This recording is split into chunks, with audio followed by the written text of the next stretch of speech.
So thank you for being here, first of all, and I will also invite you to use the chat if you have questions. I'll have a look every now and then, or take questions at the end. So feel free to ask anything. As Matt said, I'm a developer advocate, which means I do a lot of public speaking. I used to travel a lot. Now I'm not really traveling much. But yeah, the topic for tonight is performance tuning, actually cost and performance tuning for serverless applications, more specifically using AWS Lambda, the function as a service offering on AWS. Who am I? If you've never heard of me, that's totally okay. I'm a web developer, a software engineer. I have a data science background. I've been working in a startup for more than 4.5 years as a web developer, data scientist, evangelist, a bit of everything. I also co-organize some events around the world, especially in Italy, where I'm based. I'm currently in Milan, smart working, you know. And before that, I've been... Before joining AWS, I've been a pretty happy AWS customer for almost 5 years. So again, feel free to ask me anything. I'm always happy to take technical questions or whatever, any question really. Feel free to connect on Twitter, on LinkedIn as well. I think somewhere, yeah, here, you have my handle.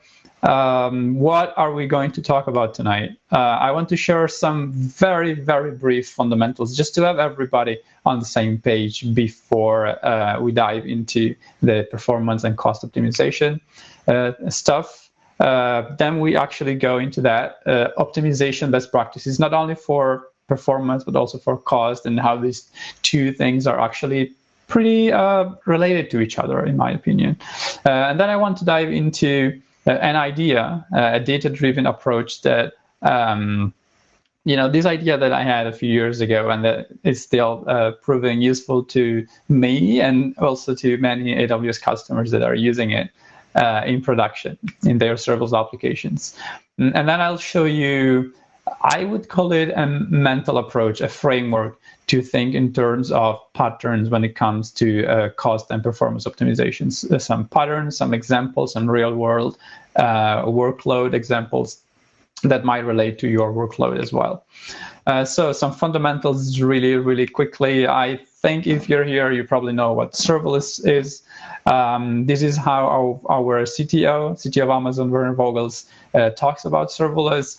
As a developer, whether you are developing, IoT applications, web applications, data analytic pipelines, whatever you're building, what you want to do is focusing on the business logic, focusing on what adds value for your customers to the application you're building, and everything else. So configuring instances or virtual machines, or dealing with network details, or patching operating system, or applying security patches every 30 days or every 7 days, that is an overhead. That is heavy lifting that we can now delegate to a cloud provider or a function as a service provider that exposes a very simple API for you to basically focus the largest majority of your time to writing code and adding value. That's the main idea. Of course, it's not only function as a service. There is a full spectrum of services. Some are more serverless. If you look at Lambda and DynamoDB and S3 and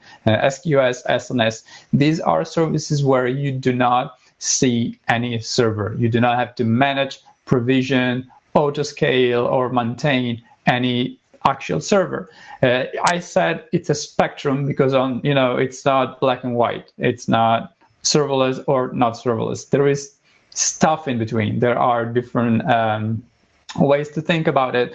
Just to give you an example, if you choose Dynamo, it's over here. But if instead of using on-demand capacity, if you use provision capacity for Dynamo, well, it's a bit less serverless if you think about it, because you have provision, you have to do capacity planning, you have to understand or configure some sort of auto-scaling. So depending on where you are in this spectrum, you might be more or less serverless. Of course, bare metal and EC2 instances are the very opposite side. And there is a lot of other services in the serverless ecosystem in between. This is what a Lambda function looks like. You have this concept of a handler. A handler is the entry point of your invocations, and an invocation always corresponds to an event. So whenever you have a new object on S3 or a new record in your DynamoDB table, you can trigger a Lambda function that will respond to an event. If there is no event, there is no trigger, there is no invocation, there is no cost for you. So that's one of the key differences if you have never ever used a function as a service offering. Now, what actually happens under the hood is that there are a lot of things that need to happen. You need to download your code, start a new micro VM. We call this AWS Firecracker micro virtual machines. It's an open source technology that we open sourced about 1.5 years ago.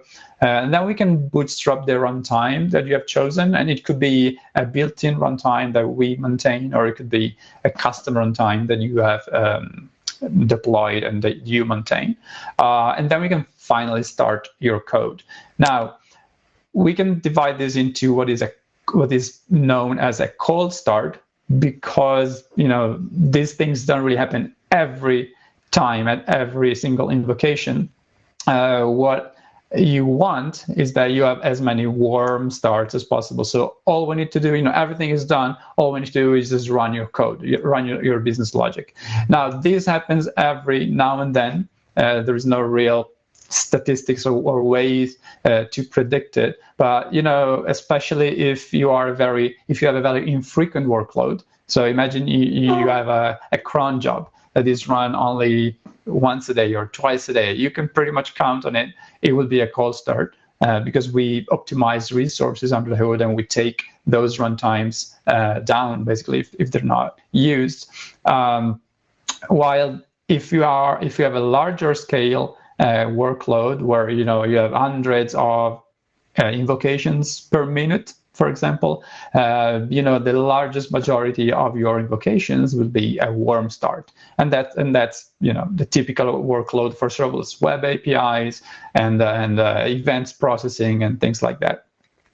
Now, there are things that we do to optimize the latency, the cold start effect. And that's what we do every day, every week to improve how things work under the hood. And there are things that you can do as a developer to improve the cold start and also to improve the performance of all the other invocations that are not cold starts. Why is the runtime in your side? Well, if you're using a custom runtime, that's also up to you. Of course, if you're using one of the built-in runtimes, that's not your problem either. So in most cases, most Lambda developers, they only have to focus on the business logic, on the warm start part. But even there are things you can do to, let's say, reduce the cold start effect, which could be a few hundred seconds. In some cases, if you're using very, very heavy dependencies, it might be up to a few seconds. So let's dive into what you can do there. So first of all, if you have been using Lambda functions within a VPC, you may have noticed that until last year, until November, there was a pretty long cold start, up to tens of seconds, 14, 15, also 20 seconds sometimes. Now, what I'm happy to remind you, if you haven't heard of it, well, if you are using VPC and Lambda, you probably heard of it already, is that that cold start issue was due to the way that EC2 and Lambda and VPC, not EC2, the way that Lambda and VPC basically were configured. So the ENI needed to talk to the VPC was configured at invocation time. So we spent a lot of time on this, and we now can do that at deployment time, which means that when you deploy Lambda and VPC, it might take a few more seconds to run the deployment, but once it's deployed, you will not experience these 14 plus seconds of cold start. And this is in every region, for every runtime, for every Lambda function since November. So happy to share that. Now, let's dive into the best practices. I tend to divide best practices for optimization into two larger categories.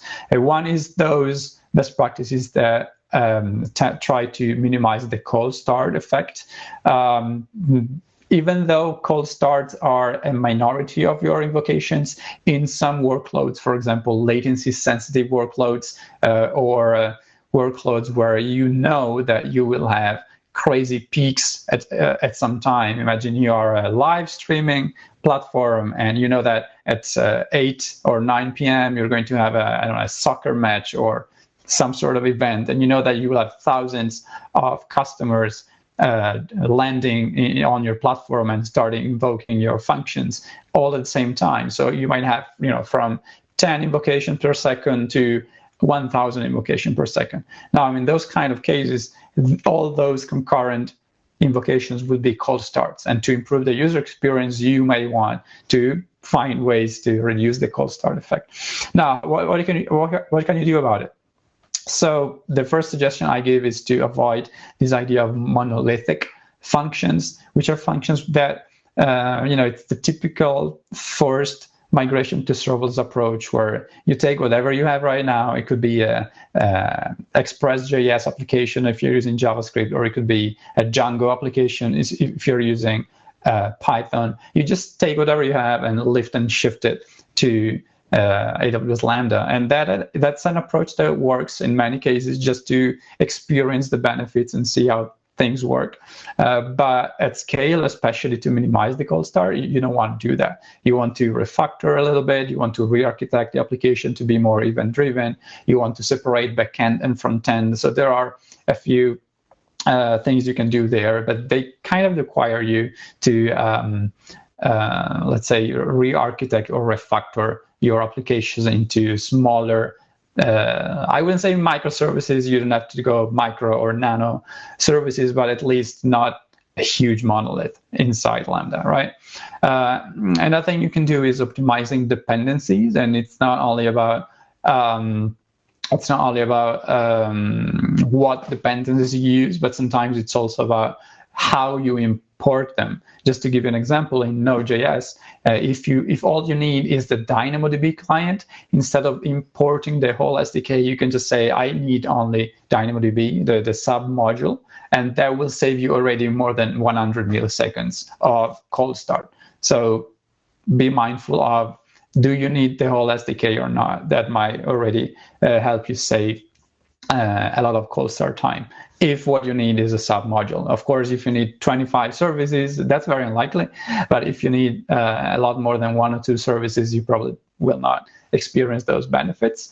In some languages, especially Node.js, you can do a lot of minification, uglification. So if you use things like Webpack and Browserify, you can compress everything. And the general suggestion is, if you find a way to compress your deployment package as much as possible, from 10 megabytes down to 1 megabyte, okay, do whatever you can to do that, because less, smaller deployment package means we have less bytes to move over the network, and that will speed up things a lot.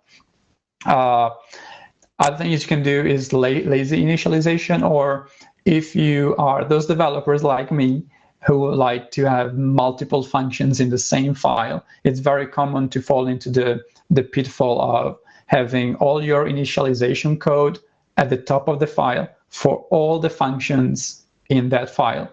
And if these functions are using different dependencies and initializing reusable objects and libraries and SDKs and whatnot, you're basically adding the cold start across all the functions in that file. So 2 options here. You can use 1 function per file, but that's not always ideal. Or you can do what we call lazy initialization. So you initialize the object up there as null or none or whatever nullable thing concept in your programming language, and then you lazily initialize it inside the handler that actually needs it. So that's a simple way to, you have to change a bit your code, but it might give you some benefits if you want to keep the multiple functions per file option.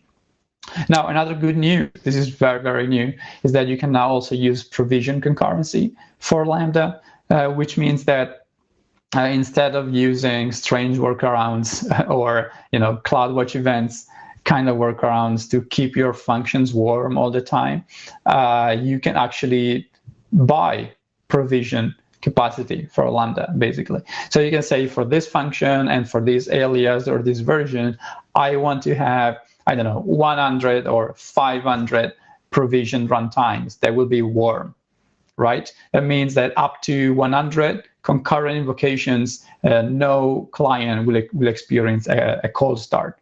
So in the example I mentioned before, if you know that at 8 p.m. you're going to have 1,000 concurrent invocations because there is a peak of some sort, you can provision 1,000 runtimes, and up to 1,000 concurrent invocations, there will be no cold start. Now, of course, you might have 1,200 invocations because peaks are unpredictable, and that's totally fine. You will have 1,000 warm starts with the provision concurrency, and the other 200 would be regular cold starts, right? So there is no weird throttling or anything. Now, of course, this can be integrated with auto-scaling, so you don't have to pick a number and be happy with it forever. You can auto-scale over time, so your workload might adapt. You don't have to change anything in your code, but also remind that there is a ramp-up time. So if you need 1,000, right now there is about 500 per minute, so that will take a couple of minutes to ramp up. So it's not immediate. You need to keep that in mind. I met a customer in Las Vegas a couple of months ago who needed like 20,000 warm runtimes. Okay, in that case, you will need to wait a bit more than a couple of minutes, but nothing you cannot plan. I'm also pretty happy that it's supported already by CloudFormation, Terraform, the serverless framework, Datadog, Hexagon, Lumigo, and a lot of other partners and monitoring tools and frameworks if you are using some of these deployment frameworks or monitoring tools. Now let's go into the second category of optimizations. The one, so all these techniques help you optimize the largest majority of your invocations, which are not cold starts. So everything else, when we really want to optimize the performance and the cost of our serverless system overall, I mean, our Lambda function system overall. So there are a few things you can do. For example, I've met many developers who use Lambda to do a lot of orchestration, to say, yes, call this service, and then wait until the task is done, and then keep sleeping until that service gives you a new information. Now, if what you're doing is orchestrating and idling and waiting for things to happen, that's probably not the most optimized way to use Lambda. You want to use events and trigger Lambda functions to do something very quickly and shut down. If you're waiting and looping and polling for seconds or minutes, you can probably do that in a much more efficient and also cost-effective way. For example, using step functions, which is exactly an orchestration service for Lambda functions, but a lot more. Another tip I can give you is to use Lambda functions to transform data instead of transforming data. So if what you're doing is downloading stuff, as I've just mentioned, if you're just idling, waiting for network, waiting for other services to do work for you, you can probably do that better. Just to give you an example, if you are downloading a big file from S3, but all you need is a small section of that file, you can probably use S3 select or other features to extract what you need without having 10 megabytes over the network. Maybe you only need 10 kilobytes. You can apply an SQL query on top of one S3 object to extract exactly the information that you need. That might save you not only time, but because time is money when it comes to Lambda, because you are paying based on 100 millisecond intervals. So if you can have the execution time, in many cases, you're halving the cost as well, which is good. Another thing you can do is discard as many events as possible that are not interesting. So instead of, imagine you are processing data coming from an S3 bucket. Every time there is a new image upload, you want to process that image. Well, if you know that you're going to process images, you may want to filter PNG and JPEG files only, for example. Instead of having an if condition inside your Lambda function, you can do that at the trigger configuration stage, so that if somebody uploads a PDF in that S3 bucket, you're not going to trigger a Lambda function for that file. You don't need to do the check in Lambda. You can do the check way earlier than that. So every invocation, every Lambda invocation that doesn't happen is money you're saving, basically. Another thing you can do is fine-tune your what we call resource allocation, which means instead of guessing the RAM, the memory configuration of your function, you can kind of fine-tune it to find the optimal value that will optimize both cost and performance. We'll dive into that in a second. A couple more things. Lambda destinations might actually help you save some execution time and therefore some money. Lambda destinations allow you, when it comes to asynchronous Lambda invocations, you can say when this function is successful, the output will go to this other service like SNS, SQS, or even Bridge and others. When it fails, it will go to some other service. So you can configure the destination of the output of your functions without actually invoking that service from within your business logic. So instead of having SNS.publish message to an SNS topic, you can configure Lambda to do that for you. Now, although the IAM and security configuration is the same, so your functions need to be able to write and publish a message into that queue, you don't have to invoke and use the SDK to invoke the publish message API. So those 30 or 50 milliseconds of execution, you don't have to pay for it. So it might actually help you save some execution time. One last thing to keep in mind is retry policies. I mean, not because they can help you save money, but on the other hand, if you don't keep retry policies in mind, every time an asynchronous invocation fails, for example, there are up to 2 retries. Now, this is important because those retry count as actual invocations, so you're going to pay for those as well. Since a few months, you can also configure how many retries your function will have. So you can say up to 2, but you could say 1, or you could say 0, if you know that you don't need any retry. Not recommended, in my opinion, for most use cases, but you have control over it now. Now, there is one thing that on this list that doesn't force you to re-architect the whole application, that you can just do even automatically without refactoring your code, without rethinking the architecture, and that is resource allocation. So now I want to focus a little bit on that aspect and share what I built a couple of years ago. So from now on, I'm going to say that memory in Lambda equals power. If you give your functions more memory, more RAM, from 128 megabytes up to 3 gigabytes, you are actually going to give it more power as well, which means more CPU power, more networking bandwidth, and so on. Let me show you an example. Imagine that I have a very CPU-bound kind of workload. In this case, I am computing all the prime numbers up to 1,000 times. Now, this is not a very useful workload, but still gives you the idea of a lot of CPU computation here. So most people I know, most developers I know, would just start and say, let's use the cheapest option, 128 megabytes, right? That must be the cheapest. It's the least powerful. Because in the traditional world, if you wanted a workload to run faster without changing the code, you had to pay more money. You had to pay for more resources, right? Now, let's see what happens if you add more memory. Okay, now the execution time is about half, and we are paying slightly more. So yes, it's not cheaper.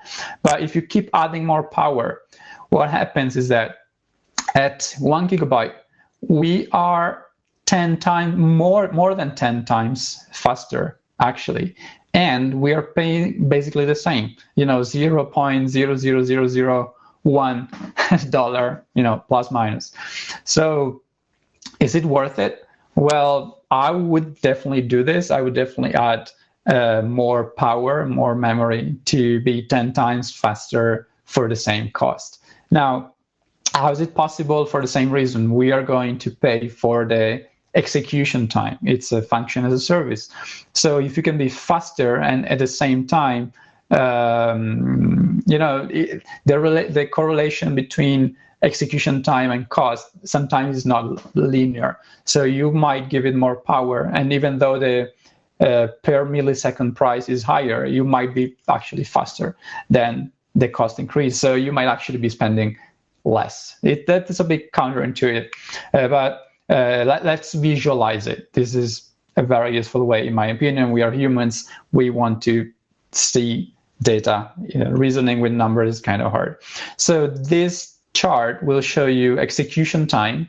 That's the red line that goes from 35, 36, 37 seconds down to less than 2.5 seconds.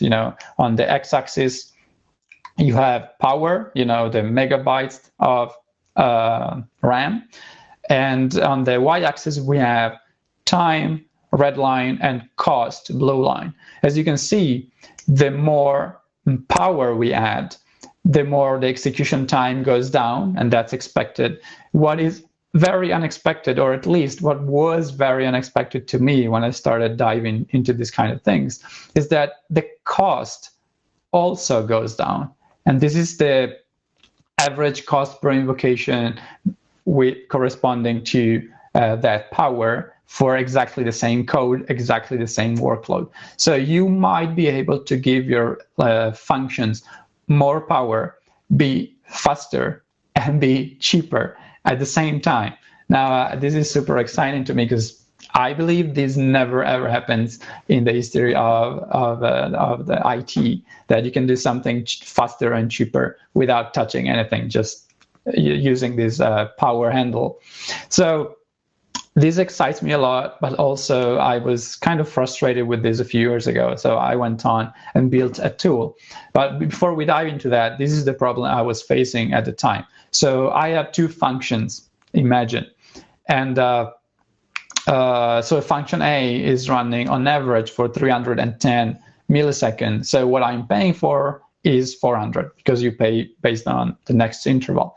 Function B runs for about 480, and what I'm paying is 500 milliseconds. Great.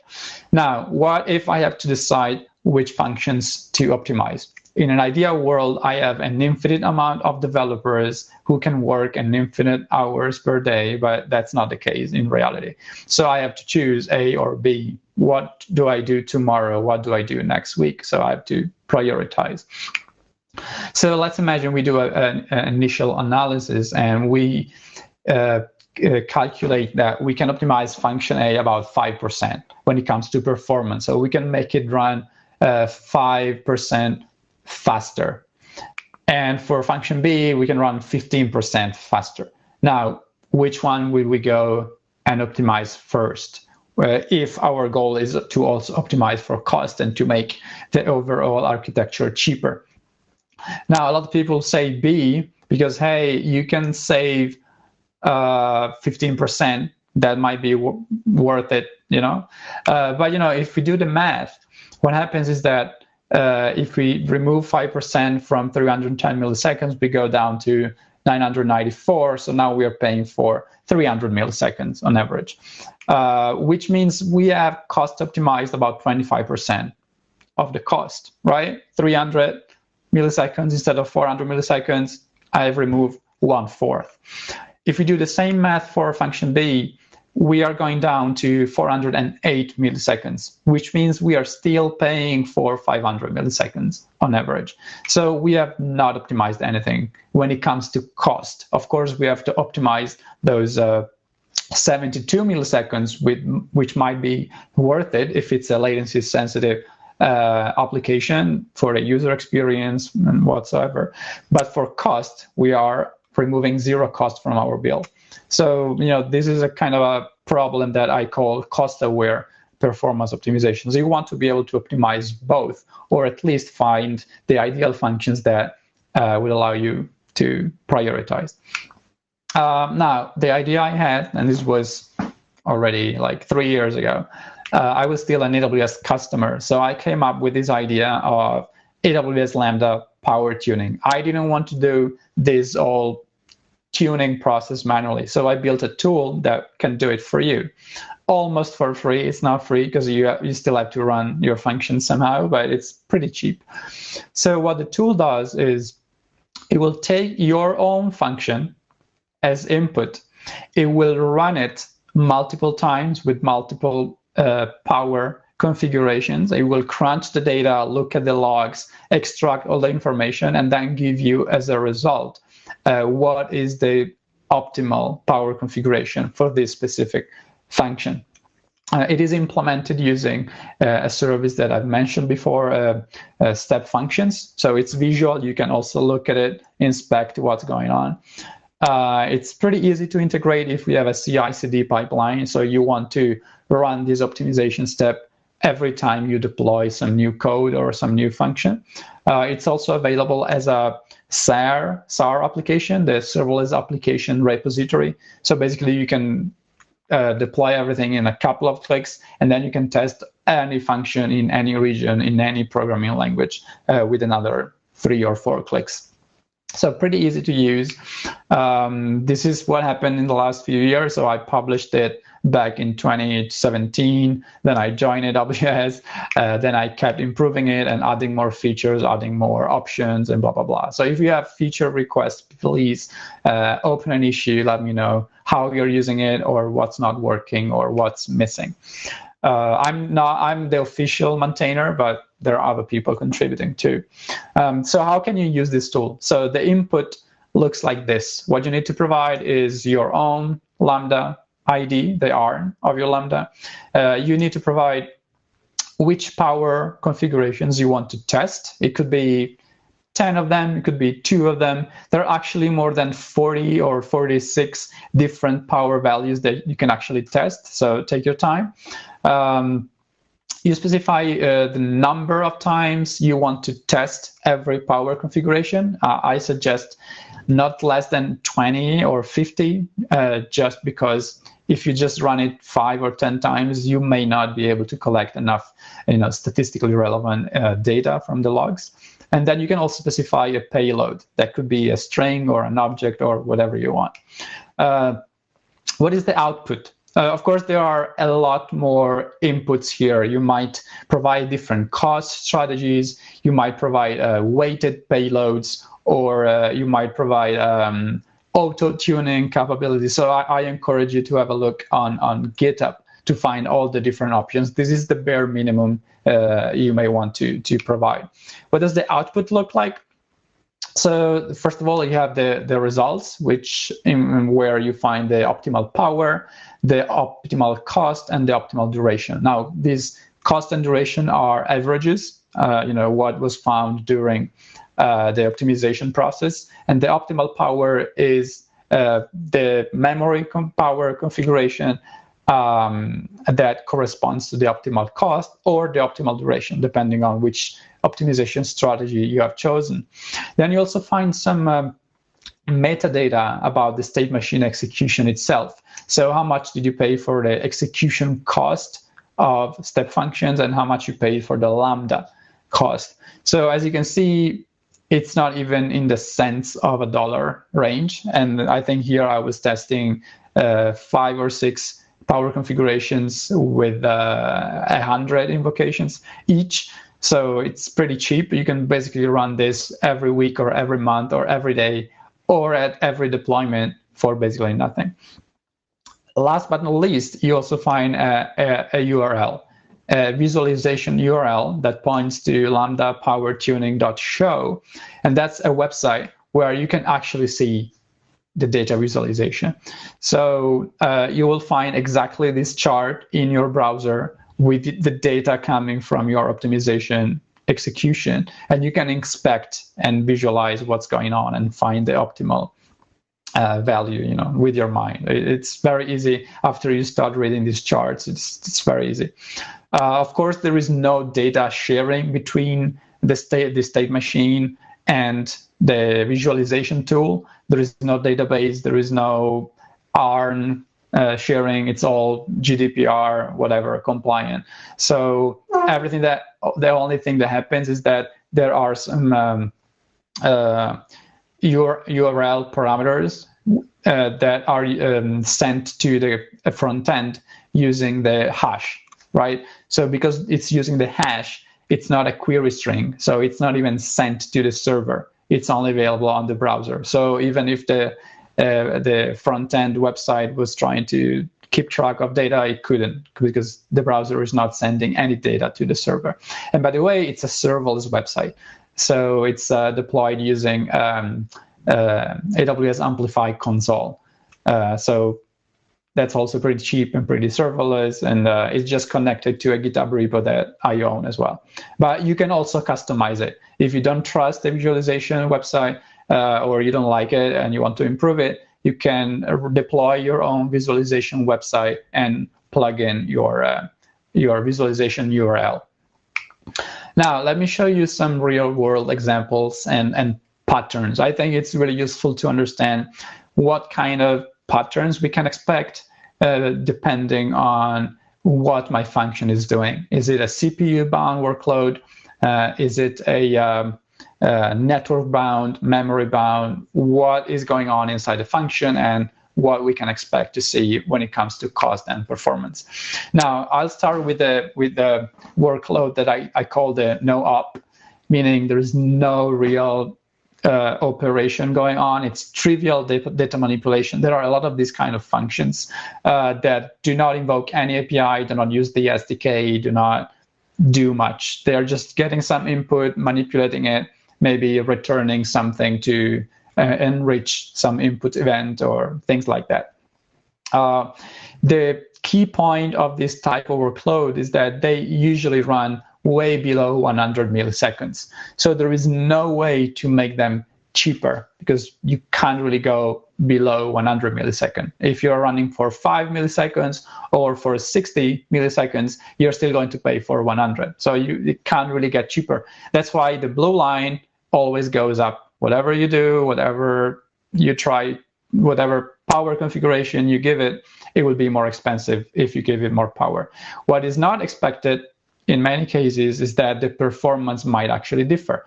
So even just going from 128 to 256, you may experience a few or more milliseconds difference. So if it's a latency sensitive workload, or if you have multiple microservices talking to each other with this kind of integration, you may want to provide a little bit more power just to, to save those 5, 10, or 20 milliseconds of execution time.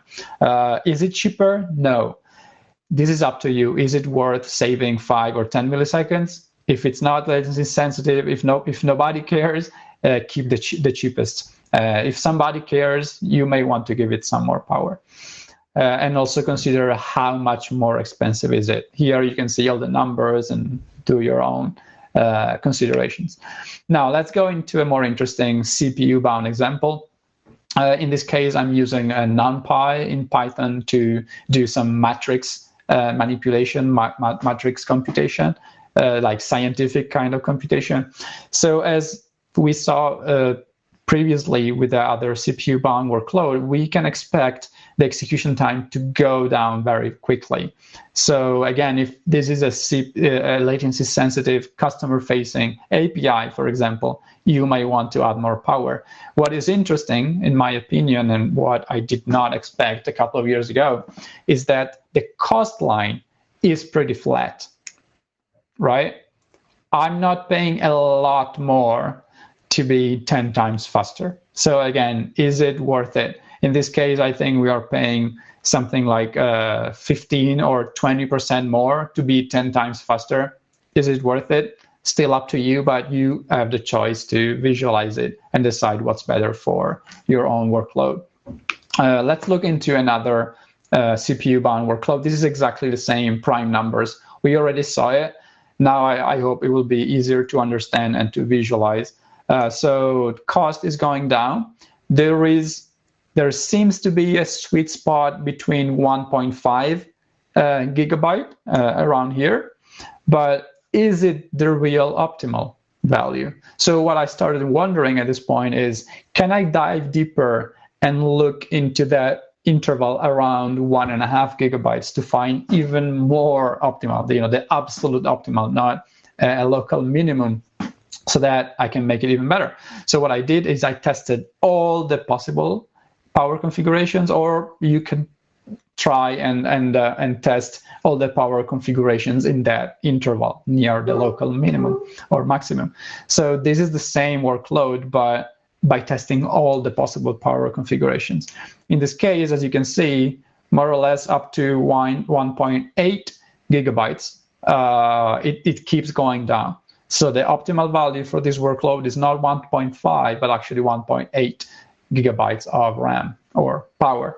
So you can dive deeper and maybe find a local minimum and explore a little bit more to find their actual global optimal value. Now, let's look into another type, network-bound workload. In this case, I'm invoking a third-party API, which means an API that is not inside AWS.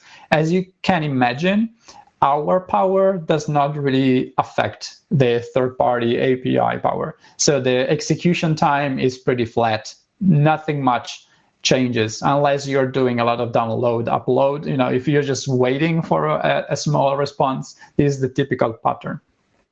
And the cost is always going up, also because the execution is about between 600 and 700 milliseconds, and we're not really going down a few 100 millisecond intervals, so there is no cost benefit here. Let's look into another network-bound workload. In this case, I'm invoking DynamoDB. So this is within the AWS network, within the AWS data centers. What happens is interesting, because by giving it more power, I'm actually able to go down from 340 milliseconds to 160, and then down to about 45 milliseconds. So every time I give it more power, I go down one or more 100 millisecond intervals. As you can see, the cost curve is pretty flat. So up to about here, I'm going much faster for roughly the same cost, which is good. You want to find this kind of patterns. After that, it starts going up. So what you can find visually is the optimal trade-off between cost and performance. I also want you to notice it's absolutely coincidental that the two lines are meeting each other there. That's not the point of the chart. In this case, it also happens. But in general, you want to look at the pattern with your own eyes, not just look at the intersection. Let's look into another network bound. In this case, I am downloading from S3. I'm downloading a lot of data, about 150 megabytes. This is not particularly recommended with Amazon with Lambda, just because, as I mentioned before, you're just waiting for idle, for network. So as you can see, the cost is always going up, and the execution time doesn't change much. What I wanted to notice here, just as an interesting example, is that just by switching one thing, just by changing one line of code, we can completely change the pattern. So what I noticed is, hey, the S3 SDK can actually use multiple threads to do the download in parallel. So I just changed one line of code and enabled multi-threading. And this is what happens. It's much different. It's at least 3 or 4 times faster and cheaper. And also because after 1.5 gigabytes, you get multiple cores. You get 2 cores instead of 1. So the multi-threading is actually more efficient. As you can see, the performance is going even better. The execution time is going even lower when you reach 3 gigabytes. So these are interesting patterns. Now, what I want to leave you with, what I want you to take away, is not the specific service or the specific workload that you are running. It's about patterns. I wanted to give you a mental framework to reason and to expect a specific pattern based on your function. Or you can do the opposite. It's actually a fun game. You could show me now your cost performance chart, and I might be able to tell you what your function is doing. Is it reading from a DynamoDB or from an AWS service, or is it invoking a third-party API, or is it CPU intensive? Now, it's interesting to play with this kind of patterns, and I believe it will help you understand which functions are worth optimizing, which are not, and also provide you an automated way to optimize the power of your functions. So this is my takeaway. Remember what you're trying to do, what your functions are doing, that's all that matters. Is it latency sensitive? Is it not? Do you need provision concurrency because you have peaks? Remember that memory is power. So the least amount of memory is not necessarily the cheapest option as well. You can optimize resource allocation and eventually even automate it as part of your CI/CD. And I would like you to think in terms of workload categories to expect a given cost performance pattern and to be able to decide whether it's worth optimizing or not. If you want some help with digging all this data and visualizing the trade-off visually, you can use Lambda Power Tuning. Let me know how you use it. Let me know what you're building with Lambda, and I'll be happy to take some questions now. Thank you all for joining.